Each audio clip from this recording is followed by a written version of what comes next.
Welcome to Reality NSFW coverage of the Challenge USA Episode 7. Peek behind the curtain. This is potentially the last Reality NSFW Challenge USA podcast because we're rebranding, and next week we should be the Reality After Show. So if you're looking for a podcast that is an after show about reality television, this is the place to go. It's very simple. Same format, same people, much less F words. So, yeah, enjoy. So I'm Jonny Fairplay. That's Alex Trias. That's Dan Montchal. Dan is our problem when it comes to the F words. So, please say a silent little prayer for Dan. Gonna do my best. I'm just gonna write it right here and just keep crossing it out every time that wow. I think about saying it, and so I expect to get all the way through the table by the end of it. Do you have a marker? Because if so, you would be the cap. Cap. Can't say that I have one within but grasp. I think what should happen to the viewers here is for each episode where Dan doesn't say the F word, you should put a 5-star review. In Apple or wherever you listen to the podcast, and just say, "Congrats, Dan, for not effing up." Yes, thank you. Alex, don't put that pressure on me. Yes. Oh yeah. It'd be like Dan almost did it this episode, but not quite. So previously on the challenge, Alyssa says previously on things got steamy with a flash to the hot tub. And this time the hot tub has water in it, only 2 weeks late from after they moved in. And in the hot tub is Kylan, Cachet, and Angela. It's quite the three-way dance.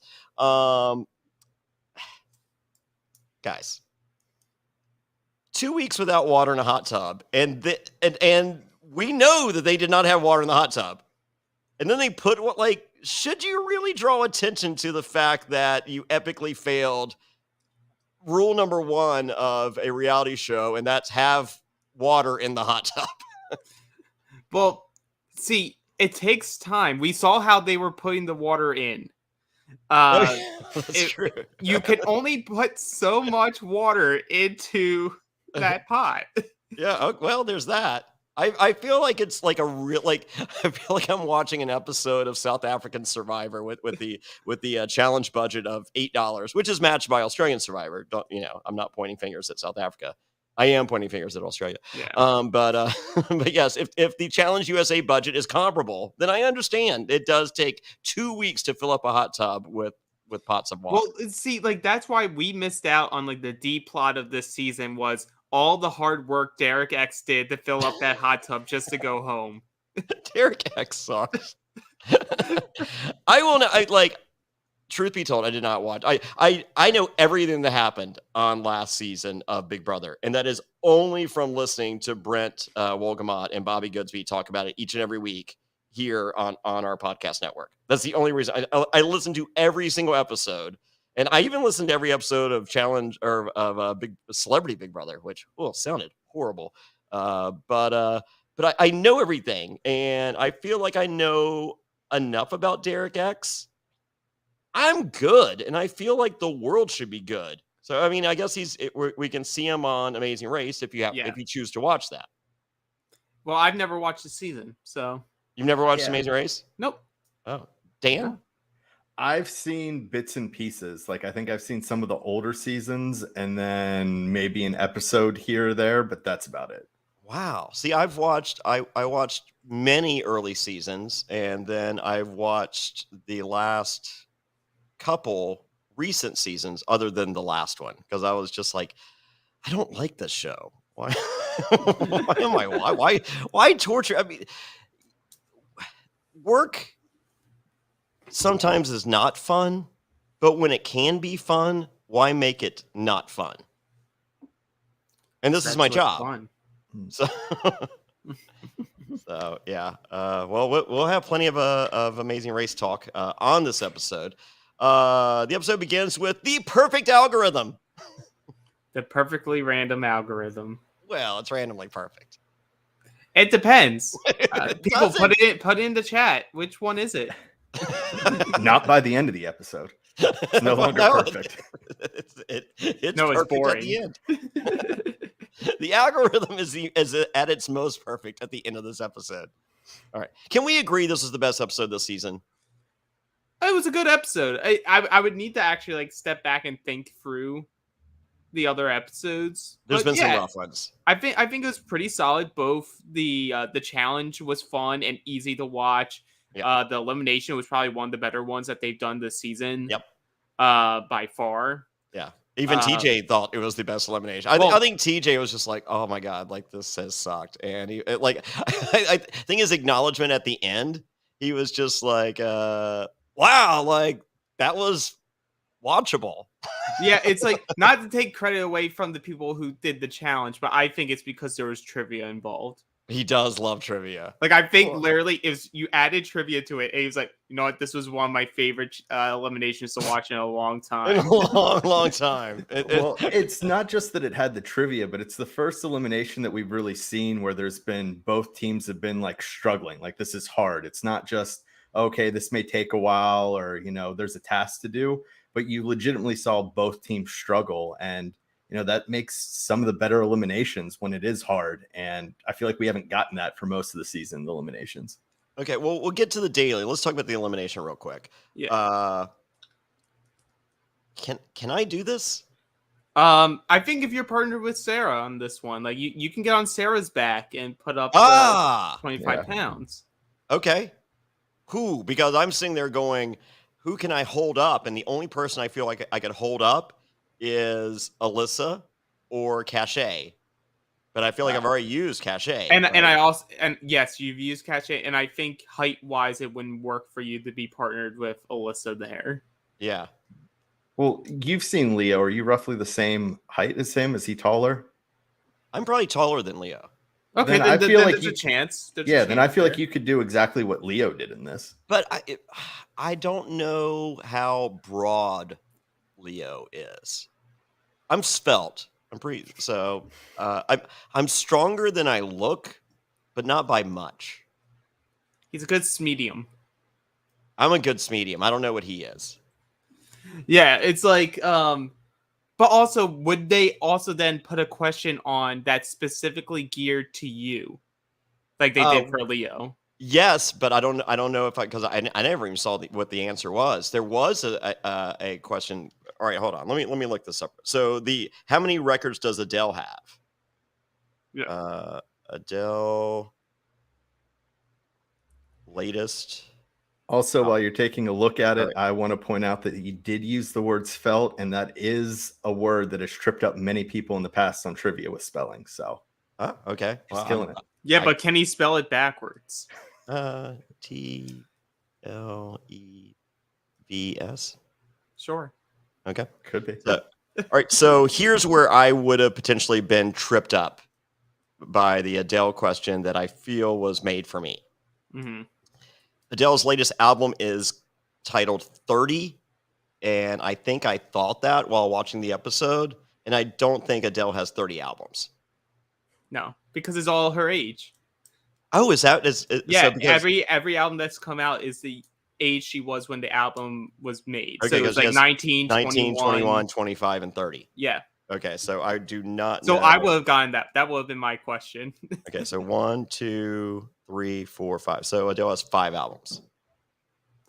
I think through process of elimination, I would have gotten to that. Yeah, but then you wouldn't know the cat question. How many lives does a cat have? You're not a cat. Well, I think everyone knows that, but I think it was purposely put there for Leo because Leo. I think that gave Leo a second wind. I think it did too. I think they should have given it to Kylan and Kira, have them say it out loud so that he just starts bitching about not getting that question. That too would have given I think that would have been the like he would have been like, how dare they? I'm the cat guy. And I don't think he would have been able to help himself. Like he would have blurted out 9. It's 9. No, I think he would have stopped, went to the other side of the wall, and started helping them out because he wants the question. That is a possibility. So, all right. So I can do this potentially with Alyssa as my partner. Mm-hmm. but more. I haven't used Sarah yet, right? You haven't used Sarah, but you also have to remember you're gonna have to do all the heavy lifting for the trivia because unless it's hockey, she won't know it. That's fine. I'm good. I'm good on trivia. Yeah. I think I figured this. I mean, with the number of options, I think 30 would have been in my head, and then I think I would have taken a step back, going, "There's no way this chick has 30 albums." Yeah, and then we would have had Sarah in Confessional going, "You're supposed to be the nerd that knows all this shit." Yeah, loser. Yes. Even though she didn't answer it. Yes. Yeah. Okay. All right. So I make it through there. We'll get to the daily in a minute. Okay. So it's the perfect algorithm, and we get Sarah and Tyson placed together because it is the randomly perfect algorithm, as Christina B says. Randomly perfect is the correct answer, and Tyson explains, as long as Sarah isn't frothy. That was such a word to throw out there. And he's like, I'm good. As long, and then, this is followed by Sarah in an immediate rebuttal going, I'm going to make his life a living hell. And it just goes back and forth with the confessionals. And I think this has been one of the best uses of confessionals this season, other than like Shan with like the news tea. Yeah, it was a good one, especially like after that scene where like they both clearly know they're BSing the other, but then you're in confessional, like with Tyson going like she probably wants to go in, she probably wants to grind my gears, I don't care. And Sarah's like, I've masterfully made him believe that I'm on his side now. And I'm like, what? Yes. I did appreciate them both just staring at each other, awkwardly staring each other in the eye and just lying back. Like, it's just like, I'm going to tell my lie now. Yeah. And it's like, well, I'm going to reply with my lie. Are we good? Did we tell the truth? Yes. We both lied. Yeah. There's no point in us lying right now. Right. So I'm not asking to go in. Wink. Yeah. Why did you wink? Yes, I didn't. Wink. It's a tick. Yeah.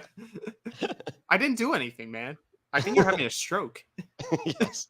So no, I this part, I felt this was like the best algorithm play. I mean, because you had Alyssa just like fuming that she gets Leo, and then of course the pairing of Tyson and Sarah, which had to happen because and then you get of course, I just wanted to be on the record. Angela does get paired with Doo-Doo Pies. Oh yeah, Doo-Doo Pies. Yeah. So she was none too happy about having Doo-Doo Pies. She was like, I could go home because of this. Yeah, I'm stuck with Doo-Doo Pie. And Doo-Doo Pies is sitting there going, who is now the time I go after my money? Is like, no, last week was dum-dum when you had the chance. I have to go for the heavy hitters, man. I need, that's how I'm gonna make my money. I'm not gonna win these dailies. I need to go in and make my money against these big guys. But the fact that Enzo won one eliminator was shocking. Yeah, I don't. Two. I feel you're not getting tire stacking against someone with a bum hamstring every single time. Yeah, like this is it. Yeah. So, like, I mean, God bless. Enzo's my friend. I hope he's in the final. I hope he wins. I mean, geez, like why would I root against my friend to win? So, but well, ask Dom about that. Yeah, but yeah, I don't. All right, so we see Kylan, Tyson, and Angela commiserating in the kitchen, and they want to spread the word not to go after people with money, because if you do, it'll open the floodgates. I mean, yeah, it's true. And it's easy to talk about when you're the ones in power and you're not really threatened by each other. Yeah. Yeah. Like, yeah. And like Tyson said it on his like podcast, like Zach said last week, like that's sort of been the strategy the whole season. This is the first episode though where they clearly have defined that Kylan was working with both of them. Yeah, we kept hearing it. We never saw them in the same room. We never saw them talking to each other. This is the first episode where we see all three of them in the same vicinity, and of course that gets Dom in a little bit of a wedgie right there, like in envy. Why am I not part of that? I gotta say this about Dom, and maybe I got a different read than you guys, but for me personally, I felt this episode was a reminder of why we liked Dom on Ghost Island.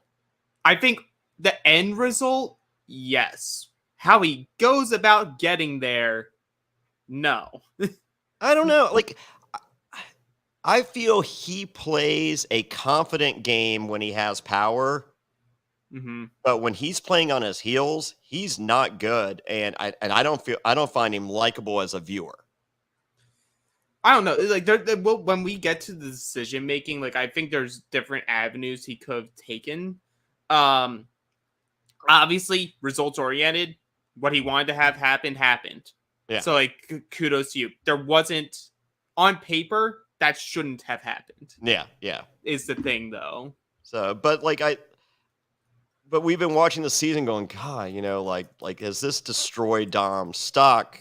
Returning on Survivor, because like this is not the guy we saw in Ghost Island. But if you go back and watch Ghost Island or remember Ghost Island, he was in control for the majority of that season, and I felt like I didn't like him at the end because I felt like there was an arrogance towards the end, and and I was communicating with Donathan throughout the season, and Wendell throughout the season, and so I like I was rooting for Donathan because it's a good underdog story.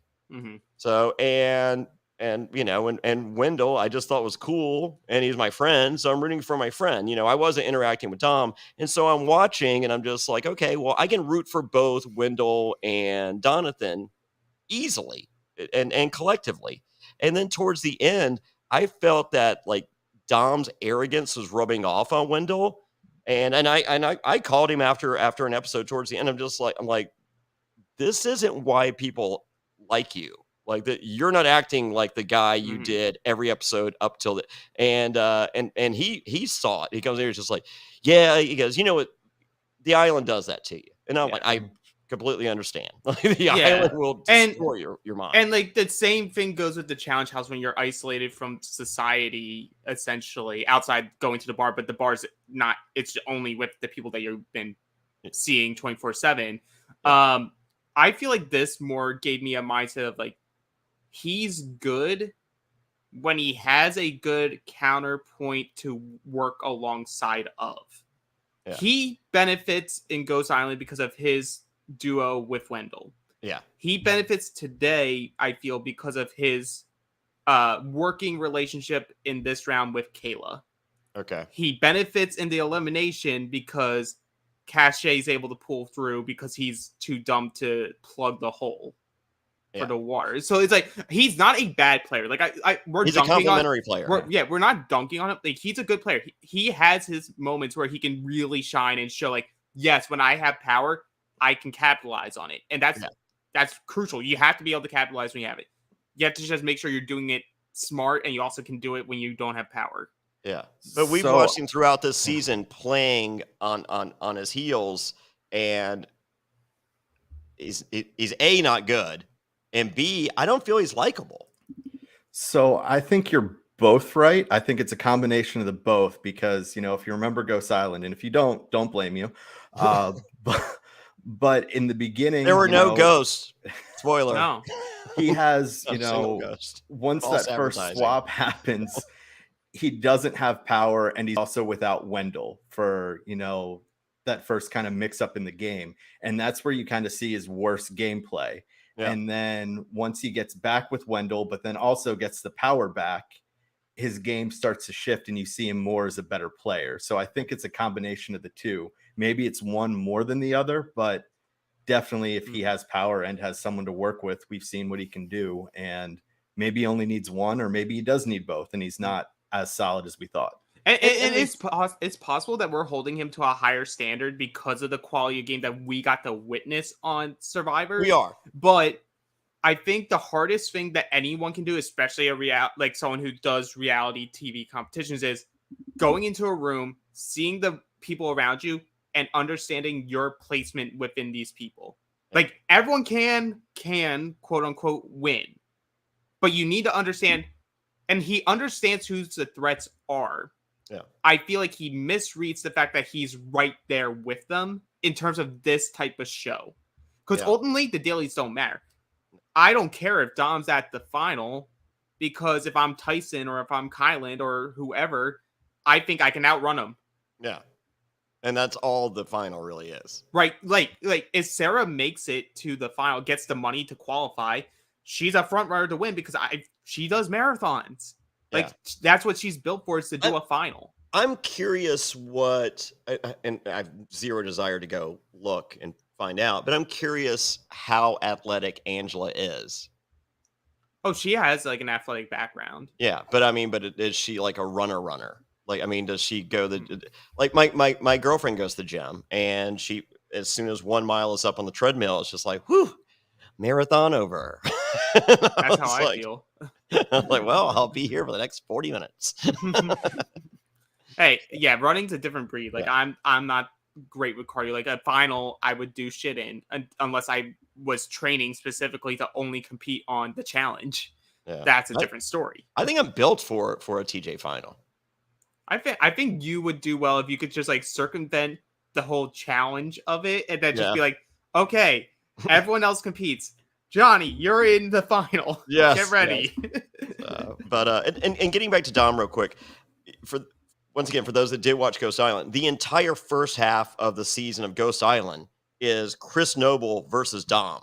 That is the first half of the season. Yep. And it's this huge build. They have the merge, and it's like, okay, it's Chris's army versus Dom's army. And it's one shot straight to the captain, cut the head off the snake, game over. Dom wins the battle. And then the second half is just Dom and Wendell just, and and this episode ultimately is another one of Dom wins a battle, but does he win the war? And that's to be determined. Yeah. So no, as I said, I think if you were a Dom fan, this is why if you were watching the challenge to see Dom be the Dom that you liked, then last night was for you. This was it. Mm-hmm. And I'm not the hugest Dom fan, but I reminisce about I felt like they casted him because they wanted him to be that guy, and we haven't seen it. And we saw it last night. I'm just like, okay, well, I understand why you cast him now. Mm-hmm. And I'm happy for Dom that he got to be that guy again. Yeah. So. We'll see what it leads to in these future episodes. We don't know how the format's going to be moving forward. We know there's a hall brawl, but yes. And one day. And we'll get to Kylan, but Kylan will be back on the challenge. They didn't say it though, but you can tell. Well, it ended with hold on. I just say specific. TJ didn't say, "I hope to see you again in the future" or whatever. But we do get the Kylan, like the sound, like the generic, orchestra behind him as he talks about his love of the challenge. It's like he wants to come back to the coolest game in the world, not Big Brother. That's not the coolest game in the world. The challenge is. I think for him that makes sense. It should. I think he put the work in to get in better shape. He proved it by winning competitions. He has the skills to do it. I think. And he was one of the few people within that Big Brother 23 group that was, once the twist came up, was like, okay, I can't just stick with Big Brother. I need to go and venture out. That's how he connects with Tyson and Angela. Is I need to go to the bigger players. Even though now I view myself as I listened to his exit interview that he did with Rob C, and that's what he was saying. He was like, I was originally going to go in and be like, yeah, you have to go against the big players. But once you start winning and you start seeing that where you stack, once you are on the higher echelon, he was saying, I'm not comparing myself to CT or Darrell, but it's you don't hear them saying we need to go after the big players. Because once you determine you are one of them, you don't do that. You align with them and then you figure it out later. Yeah. Well, and especially because if he was someone to come back, I don't necessarily think that, he'd be this massive target that would be screwed. Yes, he'd be newer, but he's not someone like Tyson that's shitting all over everyone that could be easily picked out and be like, all right, we got to get rid of this guy right away. Where Kylan can more just come in and probably be invisible for a little bit. Well, as Christina B writes, can Kylan replace Fessy and Josh, please? I see Kylan working with Fessy and Josh as the new Big Brother. He's like the third man of the trio. Or if they want to start a fresh era, this is a perfect opportunity where you can filter people in and out and have Kylan replace one of them for a season, and then he takes a break and the other one comes back. Like, you can, I think the MTV challenge is desperately needing rotations. Yeah.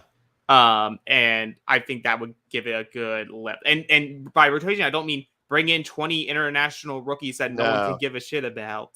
Well, but don't you prefer that them working out the entire game in Cancun on vacation and then going out and playing it on TV afterwards? Oh yeah, it's a pastime. It's amazing. I love watching Nam get eliminated, or not even eliminated, get like DQ'd or medically evacuated in the first 2 episodes for 3 straight seasons. Do you think that is in the planning in Cancun before they get? Do you think they go, okay, well, Nam's going to be there and he's going to, eliminate himself? Yeah, we're going to give him a paycheck to get sent home immediately. Like, that's just in the cards. Well, no, I mean, like when Devin and Tori and Fessy, when they all meet in Cancun to figure out who's going to win the season, that before it's even played. Do you think they discuss Nam and his self evacuations? I think you just pencil that in. Be like, you're scouting the potential people that you're going up against. You're like, okay, there's Nam. Yeah. Like, pros. He's very much in shape. Also pro. We will never have to face him because he'll be gone from the game within minutes. Yes. Do not risk your game in an eliminator against him. Yeah. If I have the choice of picking Nam or Leo for an elimination, I'm picking Leo. Right? Well, according to Leo, he comes in, he has a master plan every single time, so you need to watch what he's doing. He does. He had the great master plan tonight of get on my back. It worked.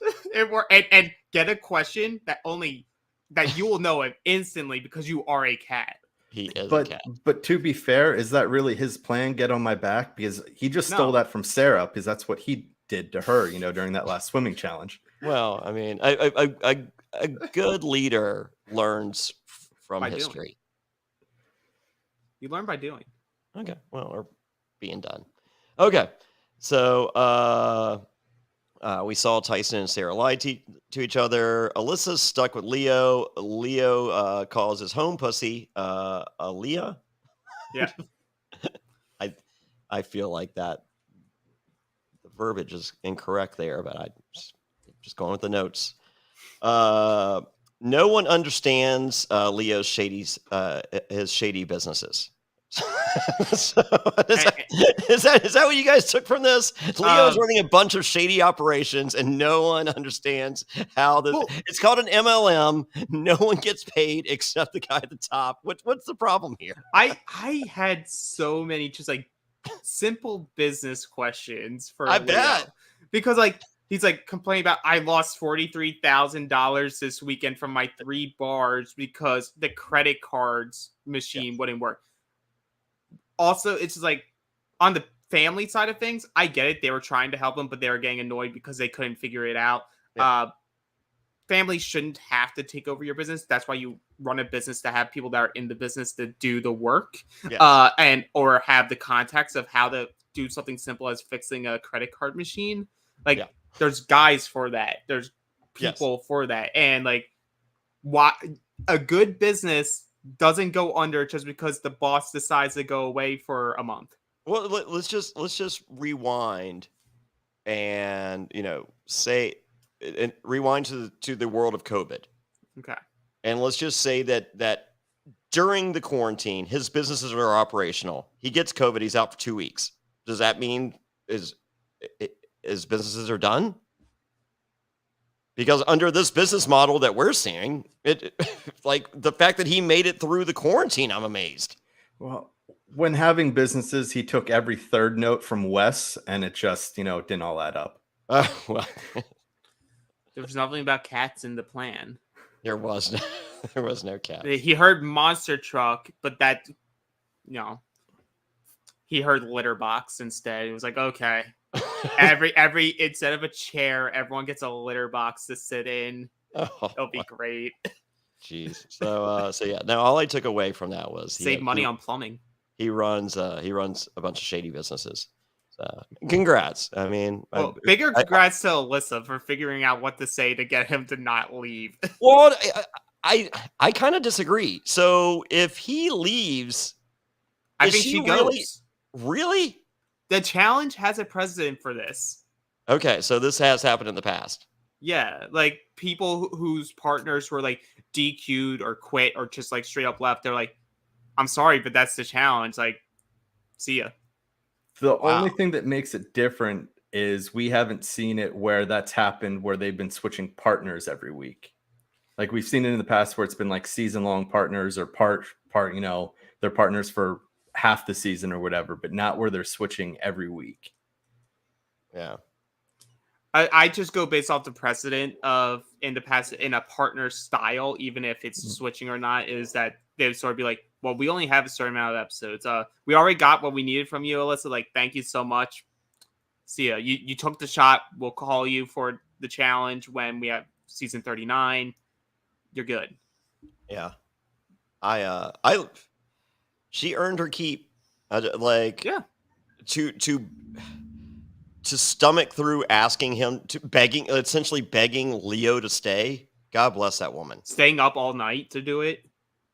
Oh, well, I mean, there's ways to stay up all night to convince somebody something. So, Blue Chew, not a sponsor. I don't know. Not a sponsor. I was gonna say I would make a joke, but it's not there. No. So, all right, it's time for our daily recreational driving. Alex, what do we do here?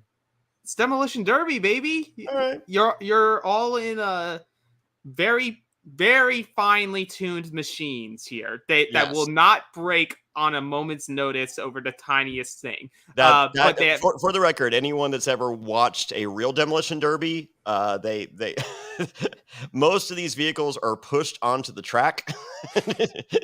There is always a good 20% that do not crank once the Demolition Derby starts. so everything that we're seeing is par for the course. It's actually one of the best Demolition Derbies as far as vehicles as ever seen. Yeah. But your car has these 4 like balls attached to it. They look pretty smooth, like I'm pretty sure we have a new sponsor that knows all about smooth balls. You know what? Let's hear from him now. Support for Reality After Show is brought to you by Manscaped, who is the best in men's below-the-waist grooming. Their products are precision-engineered tools for your family jewels. Manscaped's Performance Package, the ultimate men's hygiene bundle. Join over 6 million men worldwide who trust Manscaped with this exclusive offer for you. That's right, 20% off and free worldwide shipping with the code SURVIVOR at manscaped.com. If my math's correct, that's about 12 million balls. The Performance Package 4.0 has arrived, and oh man, is it a game changer. Inside this package, you'll find their Lawnmower 4.0 trimmer, Weed Whacker, ear and nose hair trimmer, Crop Preserver ball deodorant, Crop Reviver toner, performance boxer briefs, and a travel bag to hold your goodies. First off, the Lawnmower 4.0, this trimmer is the future of grooming, and dare I say, the greatest ball trimmer ever. Their 4th generation trimmer features a cutting-edge ceramic blade to help reduce grooming accidents thanks to their advanced skin-safe technology. The Lawnmower 4.0 is waterproof and has a 4000K LED spotlight that you need for a more precise shave. Now, I have a dark shower curtain in my bathroom, and I've been looking for the perfect way to shave in the dark, kinda. Guess what? I found it! 4000K LED! No longer a problem. I got perfectly smooth, clean balls thanks to the Lawnmower 4.0. It's time to take care of yourself, so go to manscaped.com and get 20% off and free shipping with the code SURVIVOR. That's 20% off and free shipping at manscaped.com and use the code SURVIVOR. Unlock your confidence and always use the right tools for the job with Manscaped. Thanks for sticking with us through the ad break. And don't forget, for more exclusive Reality After Show coverage, visit realitypatron.com. That's reality, Patron.com. All right. How cool are we? Dan, you have smooth balls? I did a week ago. You have the Lawnmower 4.0? I don't have the 4.0. I'm still rocking the 3.0. Okay, now it's time to now it's time to upgrade. Upgrade now to the 4.0. Yeah, you get 20% off. Use promo code Survivor. They love it when we do that. They do. Yeah, Alex, you have smooth balls? Always do, man. Okay. See, I do now. I didn't for a month. I was asked to change it up. Like girlfriend went a little strange. So. And then after a month, she was like, "Okay, I'm good." Yeah, pretty much. So, well, she goes to tanning, or she does the really dark spray tan. Yeah, and so I get strange that way. I'm just like, ooh, who are you? And then she takes a shower. I'm like, oh, you're back. but yeah, so now I went a month, which was for the first time in years.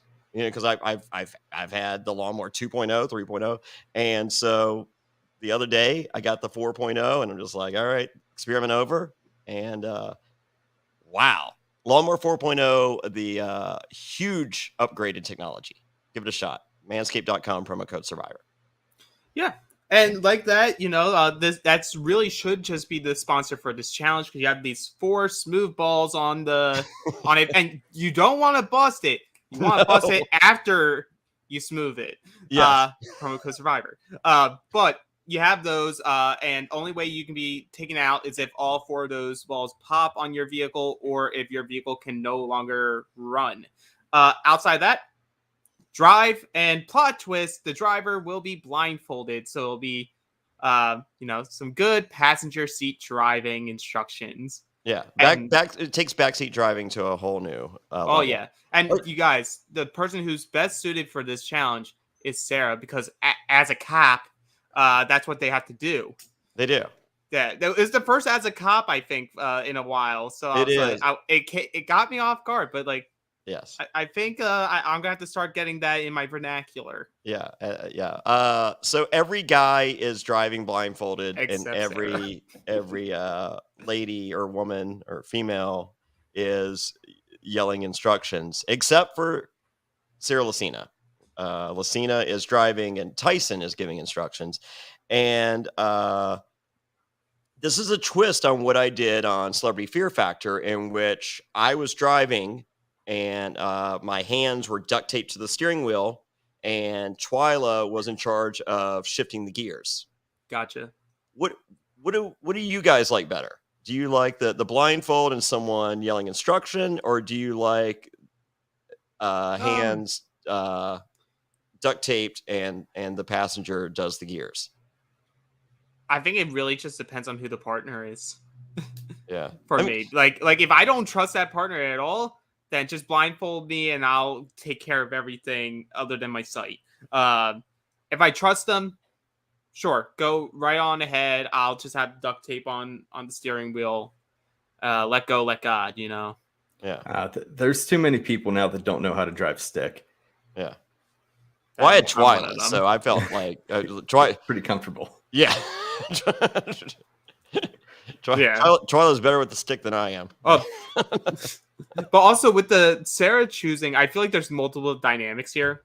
I was talking about it with my friend last night. I was like, one, Sarah's more of like a dominant type, so of course she's gonna want to have like, even though like technically you're in the submissive like role being blindfolded, so you have to take direction. No, being hands on the wheel is the dominant role. Yes. Tyson, I believe, would want to be the passenger because he doesn't want Sarah to do some stupid shit like tell him to drive straight into a wall so that they automatically go into elimination. Yeah. And he is in the dominant spot in spite of what Sarah believes, because he's literally calling the shots.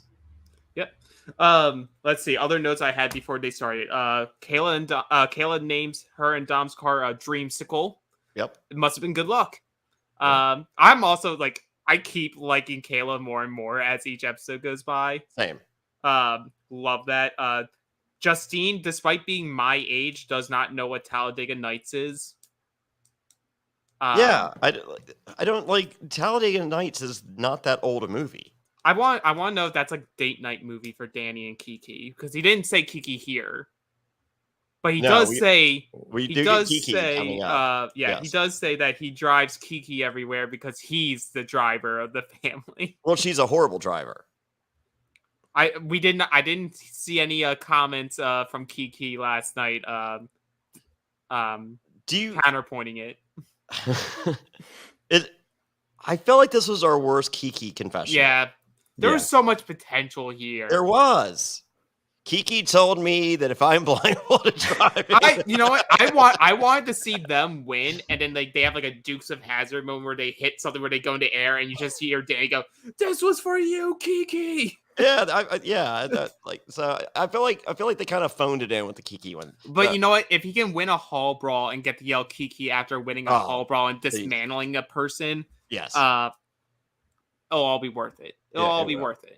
So I was looking on Danny's Instagram. Kiki is extremely attractive. Mm-hmm. Beautiful woman.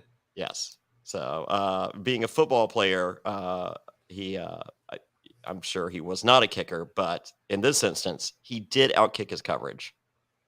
I was going to say, that's so weird. You never see football players with beautiful wives. He's a very attractive man, but Kiki, she's I think I would mention Kiki every episode. If yeah. That was the deal he made in order to go on the show. Oh yeah, you better say my name every and do not work with Shan. And do not work with Shan, except for the first episode where you randomly get paired with her. Yes, but after that, you cannot work with Shan again. Okay, other point of like as they were doing it, my favorite moment was like they panned to Tyson and Sarah, and it's just complete and utter silence. Yeah, not even moving. They're just like, yeah. No. It's like the divorced couple. Yeah. But they're forced into this vehicle. Dom thinks Kayla is his wife. Yep. Don't tell his wife that. Oh God, and because she said, "Don't fool around with these Love Island girls," and heaven forbid the one Amazing Race girl. She didn't say anything about Amazing Race. Oh, apparently the only concern was Love Island. All right, Dom. I feel like it's a hall pass, Dom. Take advantage. So, Ben.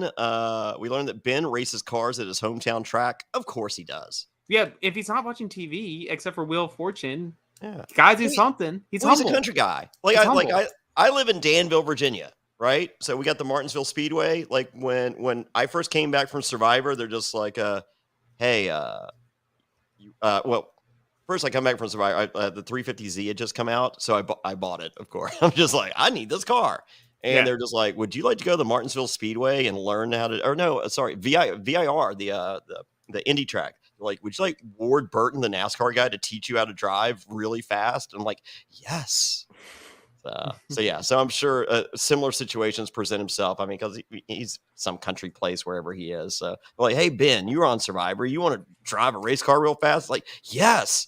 I mean, not while Wheel of Fortune's on, but right before or after. No problem. Yeah. Just not that 30-minute window. Yeah. Once Jeopardy comes on, I'm all yours. Oh, please. Trivia. Yuck. Smart stuff. Nerd.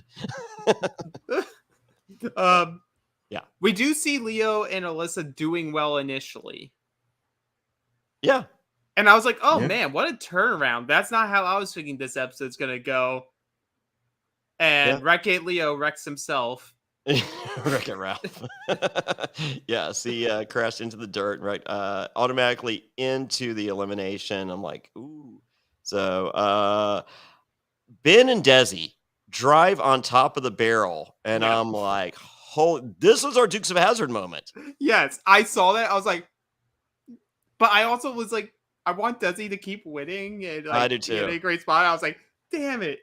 Yeah. So, but she's in the final, right? Oh yeah, she's qualified. Yeah. So like, I feel like she's getting enough airtime.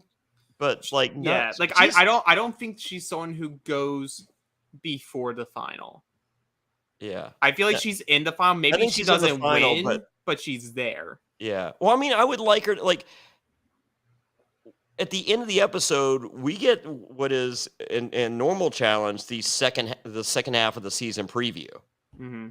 So maybe we have that many episodes left, and if that's the case, giving us enough Desi until then, and then the second half of the season is the Desi story, I'm for it. Like, I could watch her talk about anything. Mm-hmm. I don't know. I feel like they've been setting this up to be a Sarah Like they're giving Sarah more stuff. Like obviously there's actual story there of her and Tyson. So there's an intriguing thing there. Be like, hey, both of you just keep making confessionals about the other person. Yeah. It's like because we've been falling a little bit off of the Angela bus. She was heavy at the beginning. I feel like the two girls on the rise are Sarah and Kayla are the ones getting more screen time. In terms of competitors, Angela's still a good competitor. Justine's a good competitor. Desi's a good competitor. So, like the girls' side of things, for the most part, pretty damn stacked. Yeah, but I felt like we were further into the season than we are.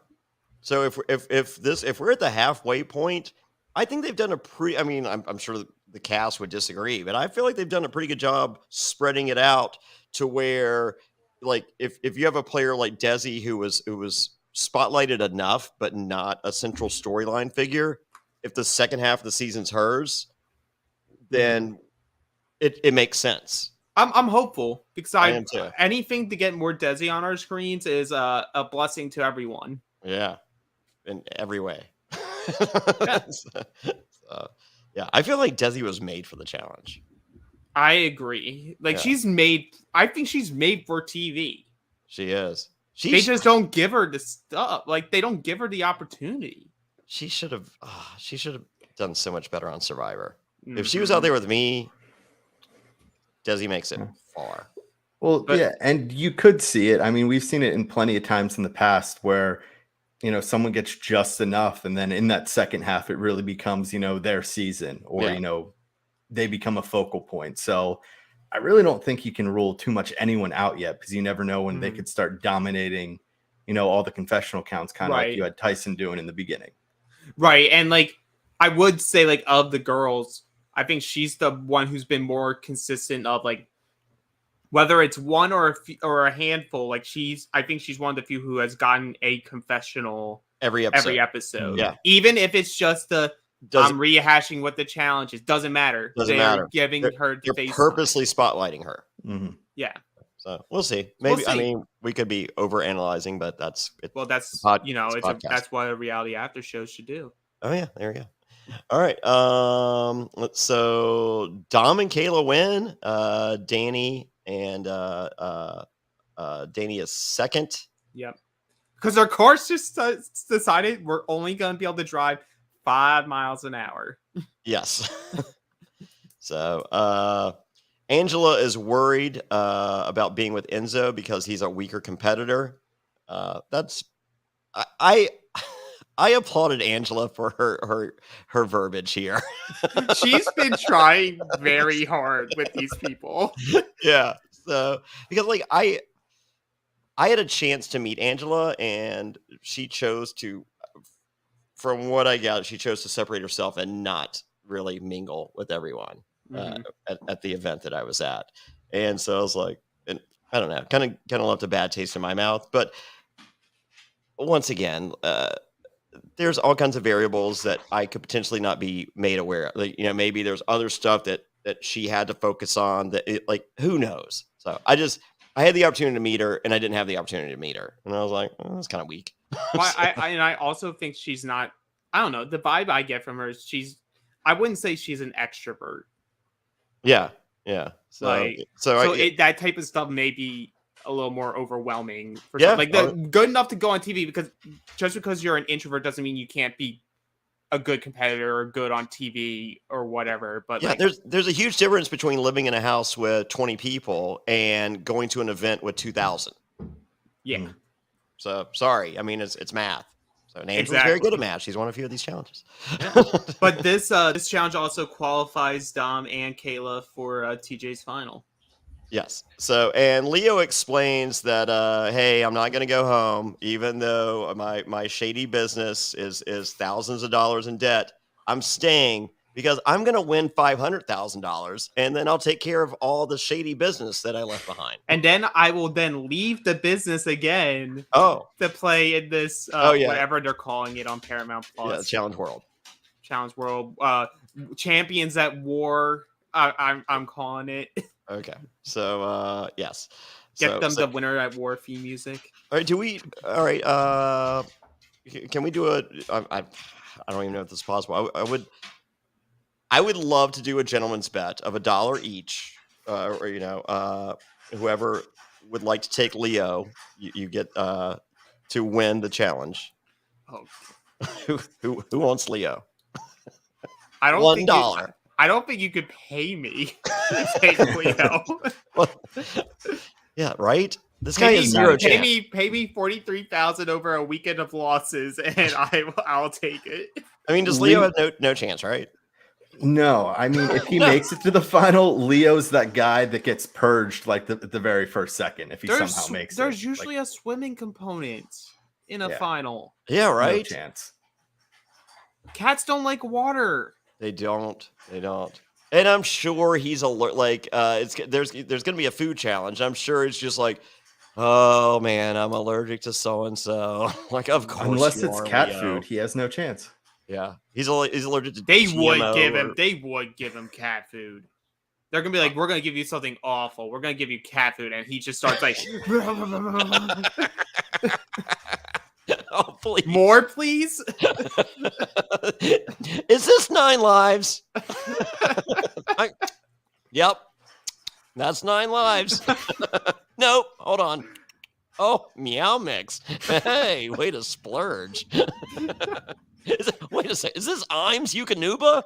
and I think that's the moment where they had to stop filming because literally all the women in particular are going to strangle him. And they're throwing up. Yes. That's where TJ calls him a pussy. Yeah. Hey. He had to feign nice to him tonight during the elimination. When he walked in. I don't think he likes Leo. No. Are we? Leo very much wants his approval. Yes, and it will never, like, even if he wins TJ's final, like and goes for the high five, I don't think TJ gives it back. Do you think this is all just because Tyson is no longer his big brother anymore, so he's trying to force it onto TJ? TJ's my new big brother that I idolize.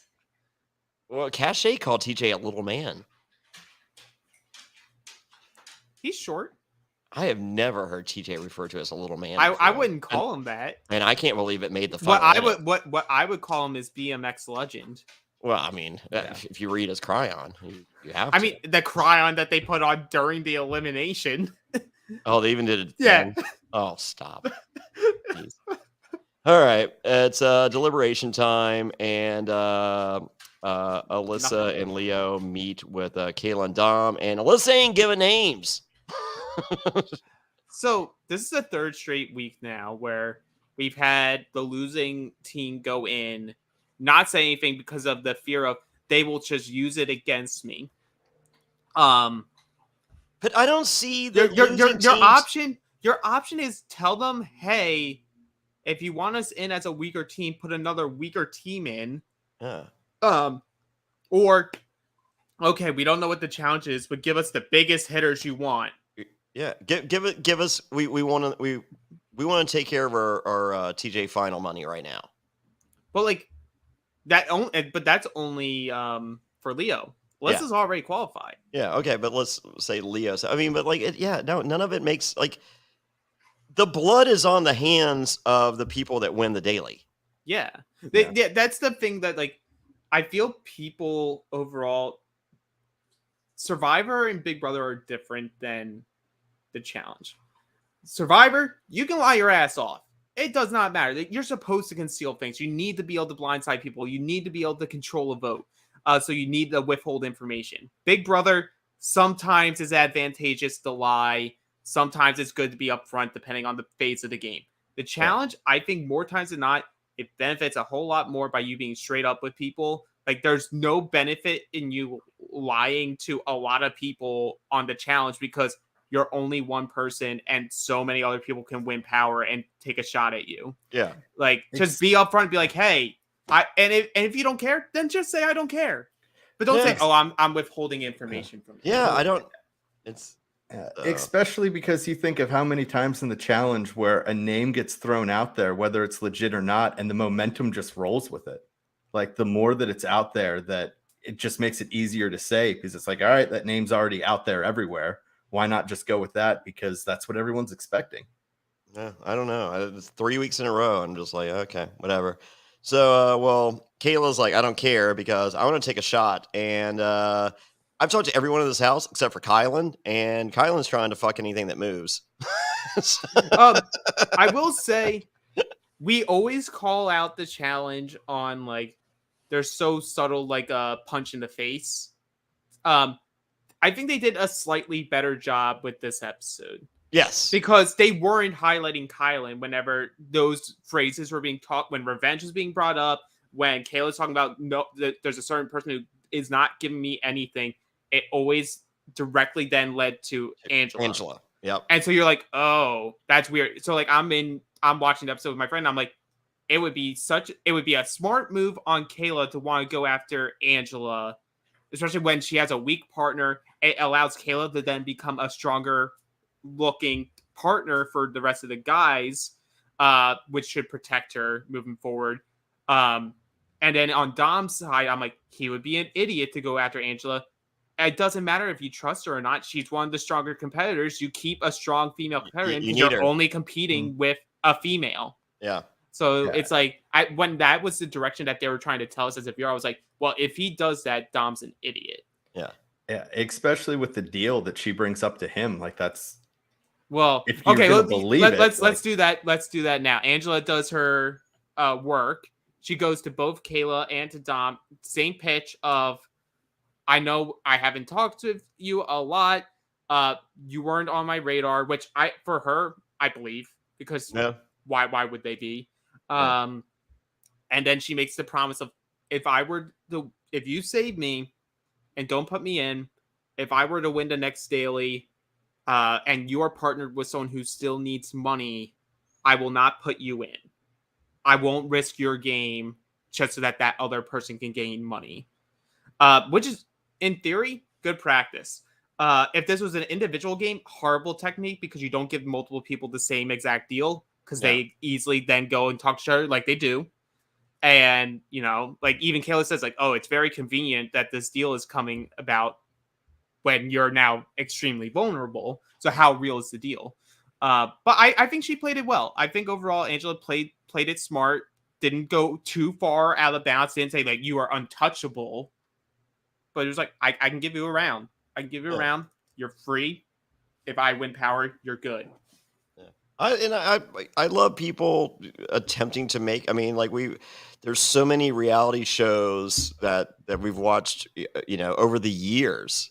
That is just like, all right, what are you bringing to the table? Like, and it's just like, it's either nothing or like we're on the Patreon side at realitypatron.com. We're watching Australian Survivor All Stars, and and Matt Rogers is walking around with an idol.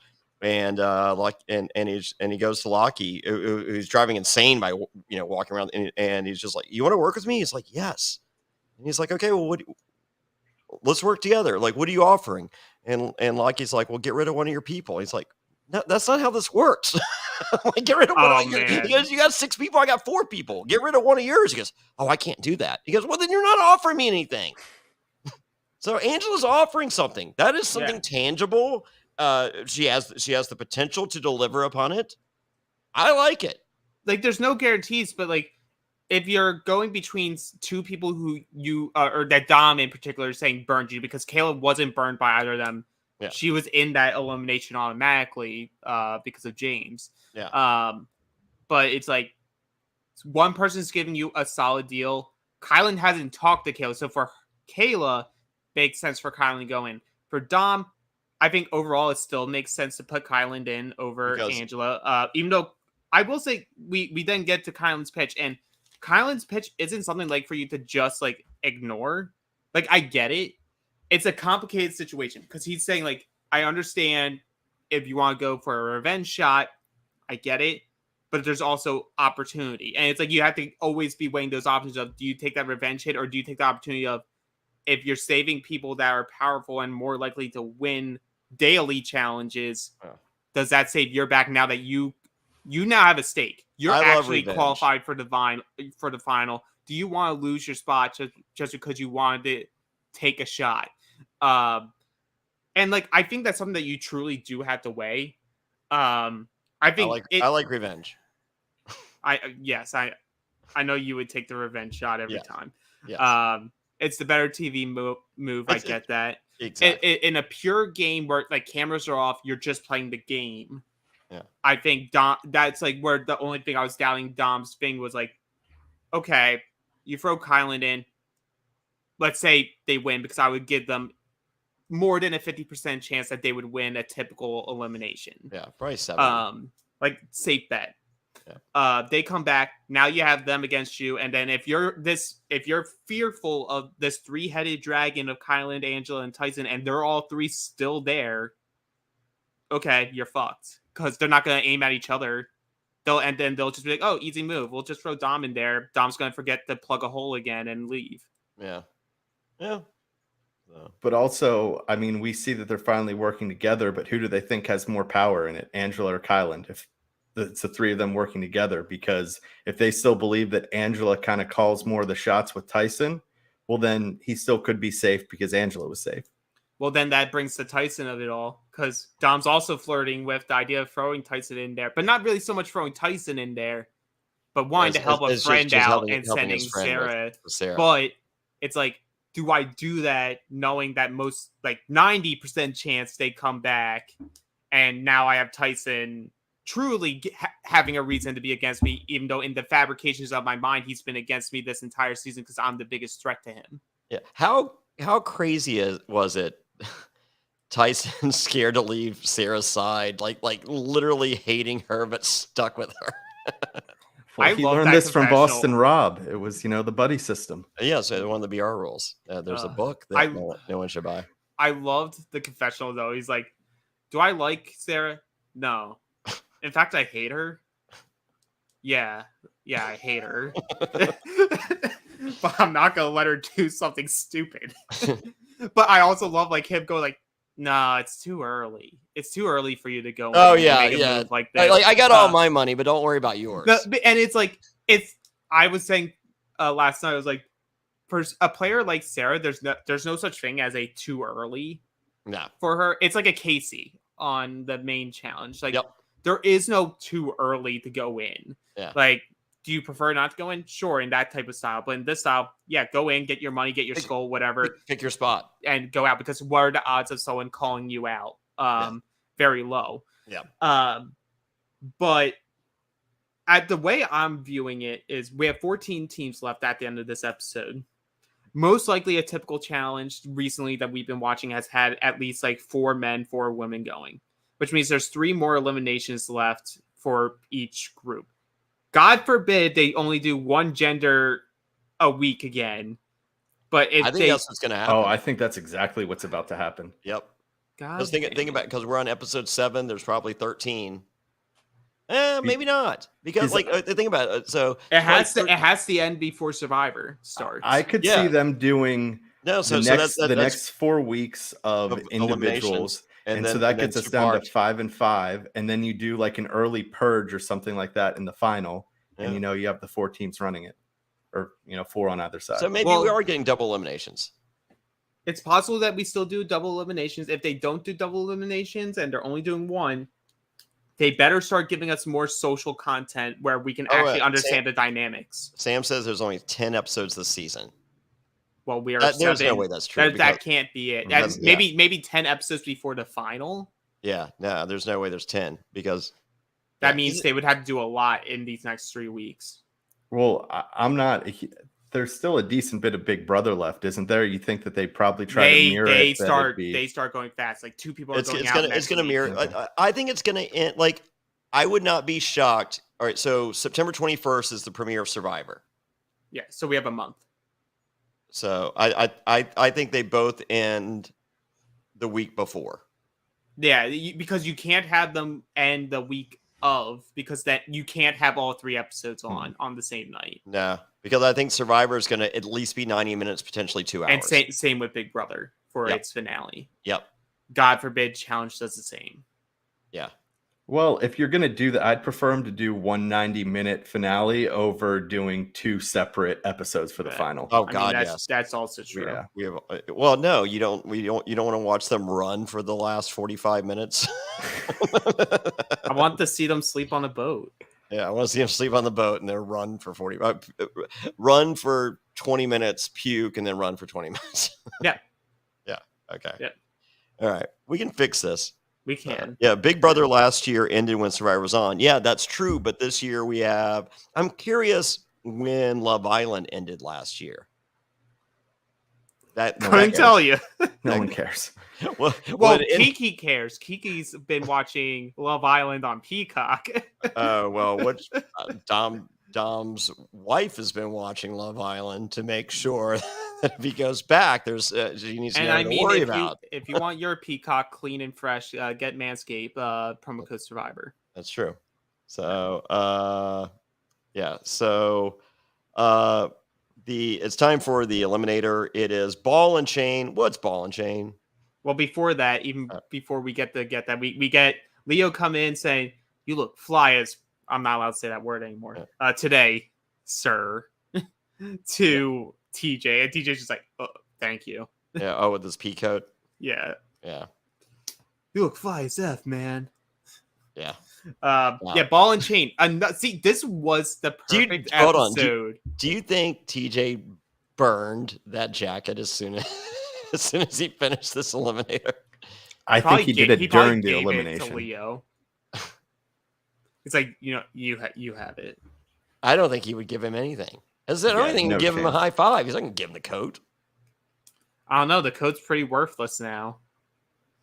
Well, yeah, someone worthless. It is worthless. So, hey, maybe he can use it to gain back some of the 43,000 that he lost to his shady sell it on eBay. But what better episode for our new ad sponsor? Yes. With 2 ball challenges. Oh, of course. Because we got Ball and Chain. We have a huge wall with 6 panels on top, and under each panel there's a trivia question. You then have this little podium with a bunch of chained up balls with numbers on them. You put the right number over the corresponding trivia question. First team to put all 6 up correctly win big. Qualify for your final no matter what. Yeah, absolutely. So it's here where we see the trivia and the balls being worked in, and Cache calls TJ an evil little man. I'm like, ooh. I don't think TJ's gonna like this episode. He's not watching. Say TJ isn't watching this episode. No, he's not. We get how many lives does a cat have? Leo loves it. Leo and Alyssa win. God damn it, Madonna. Kylan and Kyra are eliminated, and Kyla says he wants to come back to the coolest game in the world. And it's I don't think anyone would have guessed it, but are we happy with this outcome? I'm happy for Alyssa. Like, Alyssa now is $12,500 in her case, Yeah.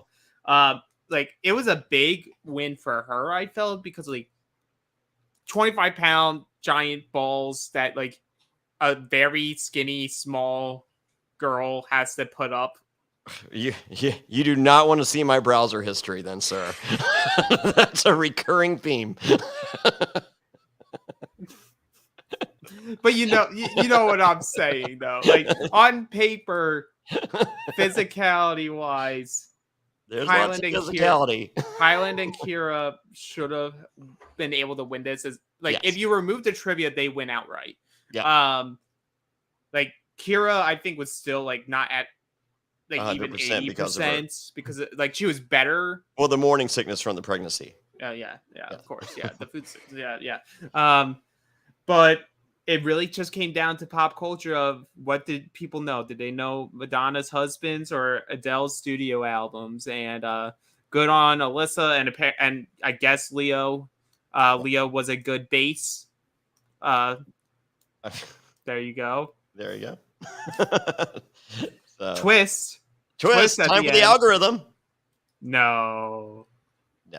No more algorithm. Yes. TJ has a better idea. And then we have a preview for the second half of the season. It looks awesome. It looks awesome. And we're also going to get like pure villain Sarah coming out. I love villain Sarah. That's who I would root for. And then I love a hall brawl. Say that hall brawl that they've been teasing since, the opening trailer of the season. Yeah. We may actually get it. Yeah, but this time we get the aerial view of it. Yeah. But I will say I did not go back. I could not see if there was hair coming out from behind the helmet. Either competitor. I didn't look quick enough. Yeah. I don't think it was. I definitely don't think it was Tyson that was either of the two because they looked to be bigger. I think Tyson's also on the record of saying if he was put in a hall brawl, he would just he'd just walk away. Yeah, he's just like, I'm not.